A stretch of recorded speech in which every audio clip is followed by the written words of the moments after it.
సోదరీ సోదరులారా, గత పాఠంలో మోషేను గురించి చెప్పుకున్నాము.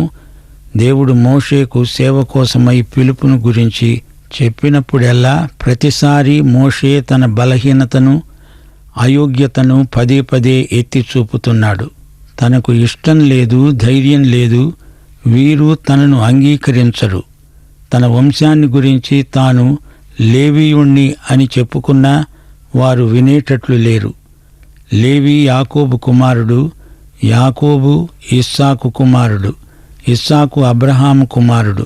ఇదంతా అబ్రహామీయ నిబంధనకు కొనసాగింపు. నేను లేవి వంశస్థుణ్ణి నిజమే, అయినా నాకు భయమేస్తోంది, నేను వెళ్ళలేను అంటూ మోషే వెనక ముందు చూస్తున్నాడు. సోదరీ సోదరులారా, మోషే వ్యక్తిత్వం విచిత్రమైనది. మీకేమనిపిస్తోంది? సేవ అనేది అంత తేలికైనది కాదు. ఈ రోజున యేసు శిష్యులకు ఇదే సవాలు ఎదురవుతున్నది. శిష్యత్వం చౌకబారు వ్యాసంగం కాదు. శిష్యత్వానికి ప్రతి శిష్యుడు, శిష్యురాలు వెల చెల్లించి తీరాలి. ఎన్నెన్నో ఒత్తిడులు, ఇరుకైన దారులు, అనుకోకుండా వచ్చిపడే ప్రమాదాలు, ఇవన్నీ శిష్యత్వపు వెల కిందికే వస్తాయి. మనకు ఇష్టం కానివి, ప్రభువుకు ఇష్టమైనవి మనం స్వచ్ఛందంగా భరించినప్పుడు అది సిలువ మోసే అనుభవం అవుతుంది. స్వార్థాన్ని బలిపీఠం మీద ఉంచాలి, సిలువ నిందను భరించాలి, స్వాభిమానాన్ని ప్రభువు కోసం చంపుకోవాలి, యేసును హృదయ సింహాసనముపై ప్రతిష్ఠించుకోవాలి. సిలువ మనకు అవమానం, మరణం కలిగించవచ్చు. జీవితాన్ని, ప్రాణాన్ని కూడా కోల్పోయేటంత పరీక్ష రావచ్చు. అది సిలువ. సిలువను బట్టి మరణం సంప్రాప్తమైన పునరుత్థానమందు ప్రభువుతో సదాకాలం ఉంటాము. అది కిరీటం, అది మహిమ. సిలువ మోసే శిష్యునికి ఆయన కృప చాలు. 2 కొరింథీ 12:9 సిలువ నిందను కోరి వరించాలి, తప్పించుకునే ప్రయత్నం చేయకూడదు. యేసు నిందను భరించి శిబిరము వెలుపల ఆయన వద్దకే వెళ్ళుదాము రండి. మోషే దేవుని పిలుపునకు లోబడడం సిలువ మోయడమే. లూకాసు వార్త 14:27 ఎవడైనా తన సిలువనెత్తుకుని నన్ను వెంబడించని ఎడల వాడు నా శిష్యుడు కానేరడు అని ప్రభువు స్పష్టంగా చెప్పాడు.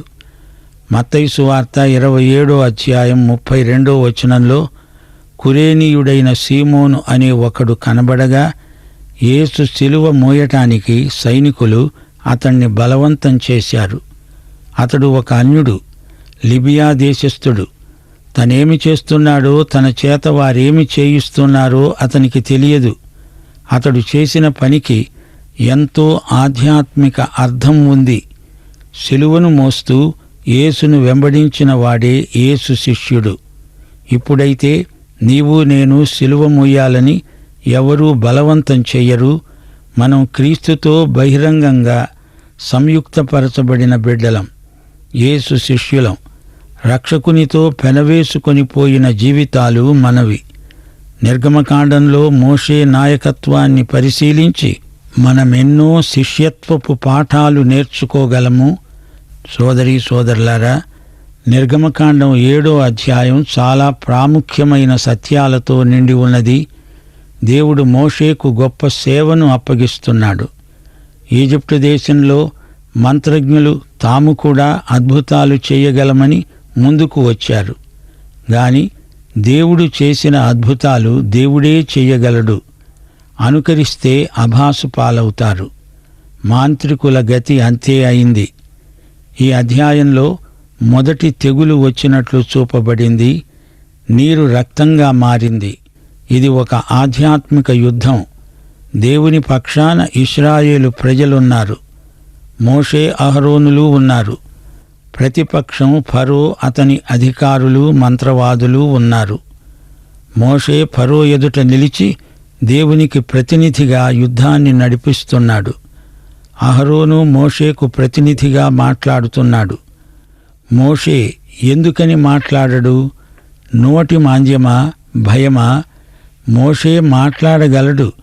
కాని 40 సంవత్సరాలు మిద్యాను అరణ్యంలో తిరిగాడు. మానసికంగా అతనిలో న్యూనతాభావం ఏర్పడింది. నేను మాట్లాడలేనేమో అనే బెరుకుతనం అతన్ని ఆవేశించింది. దేవుని ఏర్పాటేమీ మారలేదు. దేవుడు మోషేనే నియమించాడు. మోషే ద్వారా ఈ విమోచన కార్యాన్ని కొనసాగిస్తాడు. శరీరానుసారమైన మనస్సు ఉంటే దేవుడు అట్టి వ్యక్తిని వాడుకోడు. రోమాపత్రిక 7వ అధ్యాయం 18వ వచనంలో పౌలన్నట్లు, నాయందు అనగా నా శరీరమందు మంచిది ఏదీ నివసింపదు. ఇది నిజం. మేలైనది చెయ్యాలి అనే కోరిక కలుగుతుంది గాని అది చేయటం నాకు కలగదు. ఈ సత్యాన్ని చాలామంది ఒప్పుకోరు. దేవుడు మన శరీరానుసారమైన మనస్సును వాడుకోడు. సరే, ఇక్కడ అహరోను మోషేకు బదులు మాట్లాడుతున్నాడు. అంతేగాని అహరోనుకు అతిశయించడానికి ఏదీ లేదు. ఇప్పుడు నిర్గమకాండం 7వ అధ్యాయం 1 నుండి వినండి. యెహోవా మోషేతో అన్నాడు, ఇదిగో నిన్ను ఫరోకు దేవునిగా నియమించాను.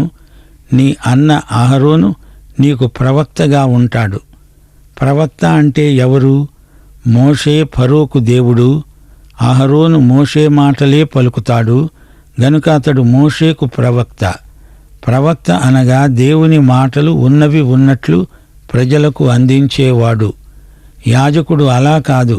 ప్రజల మాటలు దేవునికి చెప్పేవాడు యాజకుడు. దేవుని మాటలు ప్రజలకు చెప్పేవాడు ప్రవక్త. యాజకుడు ప్రజాప్రతినిధి. ప్రవక్త దేవుని ప్రతినిధి. అలాగే ఇక్కడ ప్రజల ఎదుట అహరోను మోషేకు ప్రతినిధిగా నిలువబడిన ప్రవక్త. మోషే ఫరో ఎదుట, ప్రజల ఎదుట దేవునికి ప్రతినిధి. మోషే దేవుని ప్రతినిధి, అహరోను మోషే ప్రతినిధి. దేవుడు అంటున్నాడు, నేను నీకు ఆజ్ఞాపించేది అంతా నీవు పలకాలి. ఫరో తన దేశంలో నుండి ఇశ్రాయేలీయులను పోనీయాలని నీ అన్న అయిన అహరోను అతనితో చెప్తాడు. అయితే నేను ఫరో హృదయాన్ని కఠినపరచి ఈజిప్టు దేశంలో నా సూచక క్రియలను, నా మహత్కార్యాలను విస్తరింపచేస్తాను. దేవుడు ఫరో హృదయాన్ని కఠినపరుస్తాను అంటున్నాడు. దేవుడు ఎందుకు అలా చేస్తాడు? ఒకవేళ ఫరో మంచివాడై ఉండి ఇశ్రాయేలు ప్రజలకు సహాయం చెయ్యాలని, మేలు చెయ్యాలని అనుకుంటే దేవుడు అతని హృదయాన్ని కఠినపరచటం అన్యాయమవుతుంది. దేవుడు అలా ఎన్నటికీ చెయ్యడు. ఫరో మంచివాడేమీ కాడు. ఈ సందర్భంలో కఠినపరచటం అనే మాటను సరిగా అర్థం చేసుకోవాలి. కఠినపరచటం అంటే పిండడం, వత్తడం, పేనడం అని అర్థం. తడిబట్టను పిండినట్లు దేవుడు ఫరో హృదయాన్ని పిండాడు. అతని హృదయంలో ఏముందో అదంతా బయటికి వచ్చేటట్లు దాన్ని బాగా ఒత్తాడు. ఫరో ఏమి చేయదలిచాడో దాన్ని వెంటనే చేయమని ఒత్తిడి చేశాడు. ఫరో గొప్ప రాజకీయ నాయకుడు. అందుకే అతడు మనస్సులో ఉన్నది బయటికి చెప్పడు, లోపల ఉన్నది బయటికి పొక్కనీయడు. ఒకటి అనుకుంటాడు, మరొకటి చెప్తాడు. ఇశ్రాయేలు ప్రజలు వెళ్ళిపోవడం అతనికి ఇష్టం లేదు. అయినా పైకి వెళ్ళిపోండి, పంపిస్తాను అంటాడు. దయగలవాడిలాగా నటిస్తాడు. కాని అతని హృదయం కఠినమైంది. అతడు క్రూర స్వభావుడు. గనుకనే ఫరో భక్తు రాజకీయ నాయకుడు అని చెప్పవచ్చు. దేవుడు ఫరోను బాగా ఒత్తిడి చేసి అతడిలో ఉన్నదంతా కక్కిస్తున్నాడు. చాలామంది సాధారణ పరిస్థితుల్లో నిజం చెప్పరు. వారిని న్యాయస్థానానికి అప్పగిస్తే అప్పుడు అధికారులు అతన్ని ఒత్తిడి చేస్తే నిజం బయటికి వస్తుంది. అందుకే దేవుడు ఫరోను తన న్యాయస్థానానికి లాక్కొచ్చాడు. ఇదిగో ఫరో, నీ మనస్సులో ఏముందో చెప్పు అంటున్నాడు. నీ నోరు మాట్లాడితే నొసలు వెక్కిరిస్తుంది. మనస్సులో ఉన్నది కక్కు అంటూ నెత్తిన మొట్టుతున్నాడు దేవుడు. సోదరీ సోదరులారా, రేపు దేవుని న్యాయపీఠం ఎదుట మీ మనస్సులో ఉన్నదంతా బయటపడుతుంది. అంతవరకు ఎందుకు మీ దురాలోచనలను దాచిపెట్టుకుంటారు? ఉన్నది ఉన్నట్లు చెప్పండి. దేవుడు అంటున్నాడు, ఫరో మీ మాట వినడు గాని నేను నా చెయ్యి ఈజిప్టు మీద వేసి గొప్ప తీర్పుల చేత నా సేనలను, ఇశ్రాయేలీయులైన నా ప్రజలను ఈజిప్టు దేశములో నుండి వెలుపలికి రప్పిస్తాను. నేను ఈజిప్టు మీద నా చెయ్యి చాపి ఇశ్రాయేలీయులను వారి మధ్య నుండి రప్పించగానే నేను యెహోవానని ఈజిప్టు దేశీయులు తెలుసుకుంటారు. అసలు ఫరో ఎవరో అతని రంగు బయటపడుతుంది. అలాగే ఇశ్రాయేలు దేవుడెవరో అది కూడా ప్రజలకు బయలుపరచబడుతుంది. ఈజిప్టు దేశీయులు తెలుసుకుంటారు. ఇశ్రాయేలీయులు తమ విశ్వాసాన్ని స్థిరపరుచుకుంటారు. మోషే అహరోనులకు సేవలో ఎంతో ధైర్యం కలుగుతుంది, విశ్వాసం పెరుగుతుంది. మోషే అహరోనులు యెహోవా తమకు ఆజ్ఞాపించినట్లు చేశారు. యెహోవా చెప్పినట్లే చేశారు. వారు ఫరోతో మాట్లాడినప్పుడు మోషేకు 80 ఏండ్లు, అహరోనుకు 83 ఏండ్లు. అహరోను మోషే కంటే 3 ఏండ్లు పెద్ద. యెహోవా మోషే అహరోనులతో అన్నాడు, మీ శక్తి చూపడానికి ఒక మహత్కార్యం కనపరచుమని ఫరో మీతో చెప్పినప్పుడు నీవు అహరోనును చూచి నీ కర్రను పట్టుకొని ఫరో ఎదట దానిని పడవేయమని చెప్పు.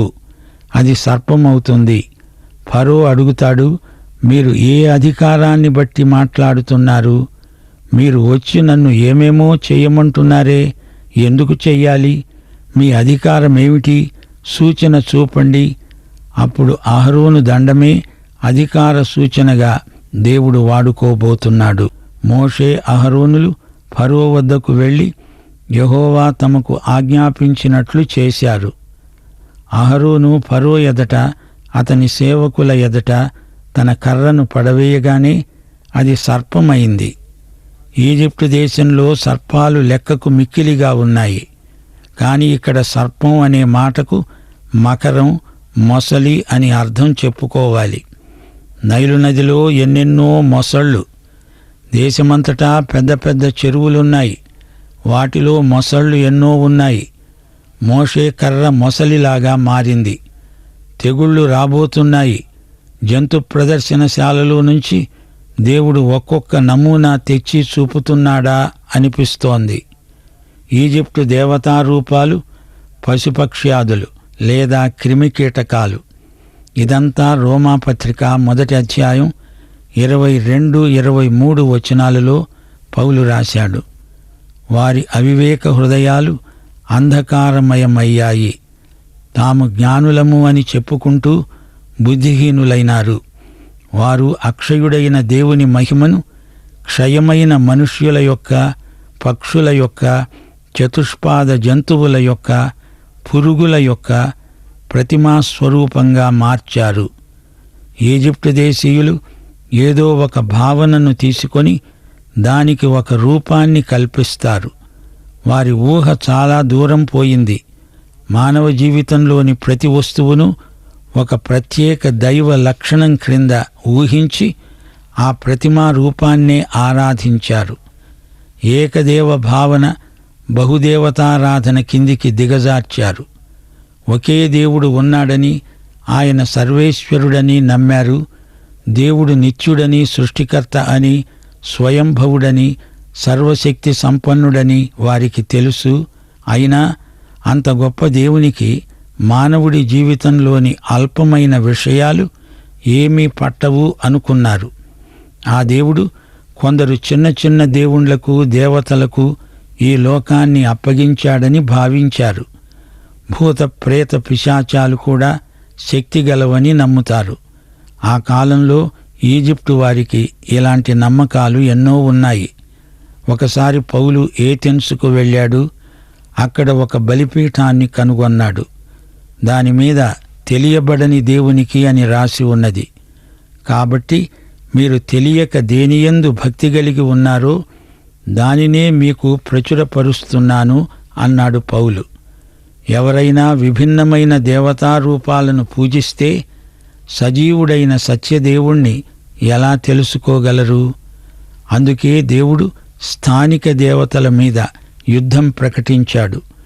దీని ద్వారా తానెవరో తెలియపరుచుకుంటాడు. శ్రోతలారా, వింటున్నారా? అహరోను కర్ర సర్పం అయింది కదా అది సర్పం కాదు, మొసలి అని చెప్పుకున్నాం. ఈజిప్టు దేశంలో మొసలి ఒక దేవత. ఈ దేవతను ఎక్కువగా ఆరాధిస్తారు. షబాక్ అనే దేవత ఉంది. ఈ దేవత శిరస్సు మొసలి ఆకారంలో ఉంటుంది. అపేపి అనే దేవత సూర్యదేవతకు విరోధి. అది మొసలి రూపంలో అవతరించింది. థేబ్స్ అనే పట్టణంలో అమెన్ రా అనే ఆలయంలో తాంత్రిక ఆరాధన జరుగుతుంది.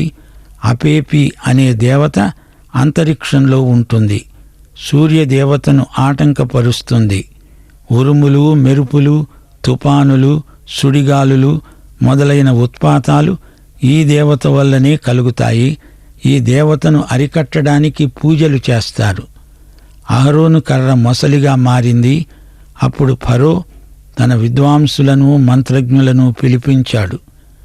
ఈజిప్టు శకునగాండ్రు తమ మంత్రాల చేత అలాగే చేశారు. అహరోను కర్ర మొసలిగా మారింది. మంత్రవాదులు కూడా అచ్చం అలాంటిదే చేశారు. ఇది అనుకరణ. ఇది నకిలీ అద్భుతం. 2 తిమోతి 3:8 పౌలు ఇలాంటి మంత్రజ్ఞులను గురించి చెప్పాడు. ఎన్నే, ఎంబ్రే అనేవారు మోషేను ఎదిరించినట్లు వీరు కూడా విశ్వాస విషయంలో భ్రష్టులై సత్యాన్ని ఎదిరిస్తారు. ఎన్నే, ఎంబ్రే అనే మంత్రవాదులు సత్యవంతుడు, సజీవుడు అయిన దేవుణ్ణి ఎదిరించారు. వారిలో ప్రతివాడు తన కర్రను పడవేసినప్పుడు అది సర్పమైంది, అనగా మొసలిగా మారింది. గాని అహరోను కర్ర వారి కర్రలను మింగివేసింది. యెహోవా చెప్పినట్లు ఫరో హృదయం ఇంకా కఠినమైంది గనుక అతడు వారి మాట వినలేదు. ఈజిప్టు దేశీయులు మొసలిని పూజిస్తారు. అయితే వారి మొసళ్లను అహరోను కర్ర మింగివేసింది.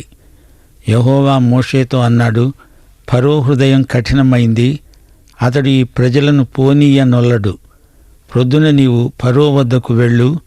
ఇదిగో అతడు ఏటి దరికి వెళ్తాడు. నీవతణ్ణి కలుసుకోవడానికి ఏటి ఒడ్డున నిలిచి మకరముగా మారిన కర్రను చేతపట్టుకొని అతనికి చెప్పు, అరణ్యమందు నన్ను సేవించడానికి నా ప్రజలను పోనిమ్మని ఆజ్ఞాపించడానికి హీబ్రూ వారి దేవుడైన యెహోవా నన్ను నీ వద్దకు పంపాడు.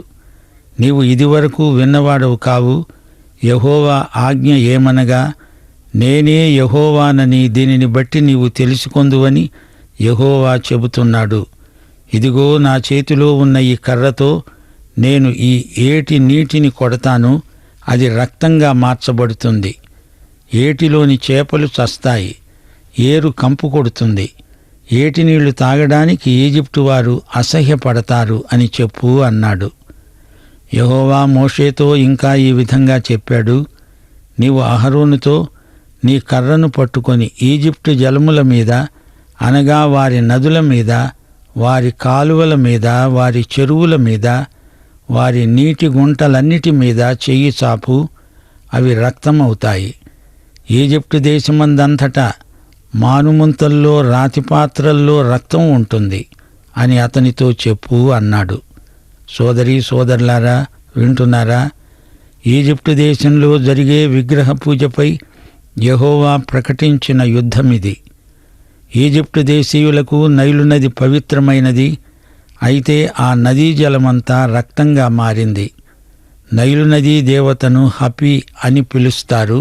ఈ దేవతా ప్రతిమ శరీరం పురుషునిది.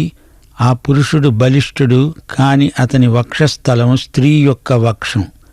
అనగా ఈ నది భూములను తడిపి సారవంతం చేస్తుంది, ప్రజలను పోషిస్తుంది. ఈ నదీ దేవతను కీర్తిస్తూ ఒక పాట పాడతారు. ఓ నదీ దేవత, నిన్ను రా అనే సూర్యదేవుడు సృజించాడు. నీవు మా భూములను సస్యశ్యామలం చేస్తావు, మాకు అన్నం పెడతావు, మమ్మను పోషిస్తావు, మా ధాన్యాగారాలను నింపుతావు, బీద ప్రజలను బ్రతికిస్తావు, దారిద్ర్యం నిర్మూలిస్తావు. నైలు నది ఈజిప్టుకు ప్రాణమిచ్చే రక్తం లాంటిది. అయితే నదీ జలం అక్షరాల రక్తమైంది. ఆ రక్తం వారిని చంపుతుంది.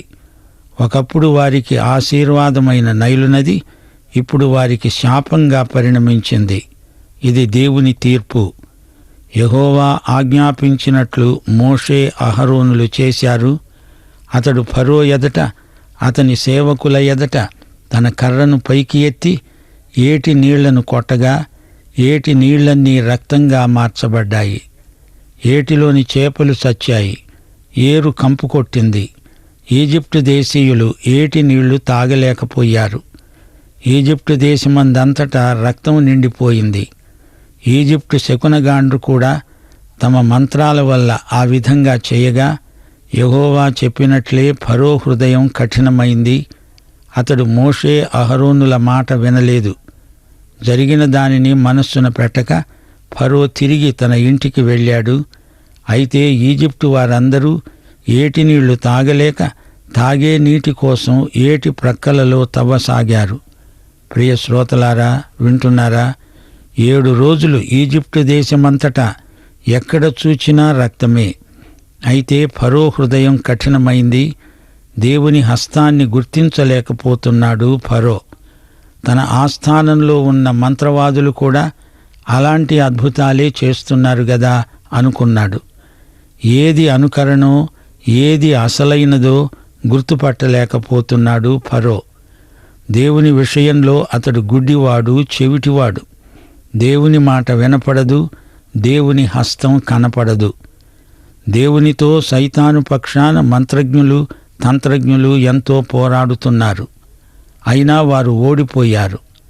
నీటిని రక్తంగా మార్చగలిగారు, కానీ రక్తాన్ని తిరిగి నీరుగా మార్చలేకపోయారు. ఆ పని దేవుడే చేయాల్సి వచ్చింది. సోదరీ సోదరులారా, నకిలీ సరుకును చూచి మోసపోకండి. సైతాను నకిలీ శాల్తీలను రవాణా చేస్తున్నాడు. పసికట్టండి. దేవుని ఆధ్యాత్మిక శక్తి దేవుని బిడ్డలకే వరంగా ఇవ్వబడుతోంది. సైతాను వెలుగుదూత వలె వేషం ధరించగలడు గనుక అమాయకులు జాగ్రత్తగా ఉండాలి. మోషేను అహరోనును దేవుడు ఏర్పరచుకున్నాడు. ఫరో ఎదట నిలిచి దేవుని పక్షాన మాట్లాడుతున్నారు. దేవుని అద్భుతాలు చూచి ఫరో మారుమనస్సు పొందితే కథ సుఖాంతమై ఉండేది. కాని దేవుని తీర్పునకు గురి అయ్యాడు. మరో సత్యం మీరు గ్రహించాలి. మోషే 80 ఏండ్ల యువకుడు. దేవుని ఆత్మ అతనికి వృద్ధాప్యం రానియ్యలేదు. అహరోను దండం అధికార సూచికం. మంత్రతంత్రాలు దేవుని మహిమార్థమై పనిచెయ్యవు. అవి దేవుని చిత్తాన్ని ప్రకటించవు. దేవుళ్లనే తమ చిత్తానికి మార్చుకునే ప్రయత్నాలే మంత్రతంత్రాలు. దేవుని ఆజ్ఞ ప్రకారం దైవ సేవకులు పనిచేస్తారు. సోదరీ సోదరులారా, ఈ అధ్యాయంలోని పాఠాలు మన జీవితాలకు అన్వయించుకుంటే మనకెంతో మేలు. వెంటనే ప్రభువు పిలుపు విని ఆయన వద్దకు వచ్చి ఆయనకు లోబడండి. ఆయన చేతి సాధనాలుగా, ఆయన నోటి బోరలుగా, ఆయన మహిమార్థమై వాడబడటంలో ఎంతో ఆనందం ఉంది. అహరోను, మోషే వీరిద్దరూ అన్నదమ్ములు. వీరిద్దరినీ దేవుడు వాడుకున్నాడు. అహరోను పెద్దవాడు అయినా తనకంటే చిన్నవాడైన మోషేకు లోబడి సేవ చేశాడు. యేసు ప్రభు దగ్గరికి మొట్టమొదట వచ్చింది అంద్రెయ. అతడు తెచ్చినవాడే పేతురు. కాని యేసు ప్రభువు శిష్యుల పేర్లలో అంద్రెయ పేరు మొదట లేదు, పేతురు పేరే ఉంది. ఇదే దేవుని విధానం. దేవుడు మనల్ని ఏ స్థితిలో ఉంచితే అదే స్థితిలో ప్రభువును మహిమపరచాలి. ఇదే దేవుని చిత్తం. పాఠం ఇంతటితో సమాప్తం. మన ప్రభు అయిన యేసుక్రీస్తు వారి కృప, తండ్రి అయిన దేవుని ప్రేమ, పరిశుద్ధాత్మ యొక్క అన్యోన్య సహవాసము మనకందరికీ సదాకాలము తోడై ఉండునుగాక. ఆమేన్.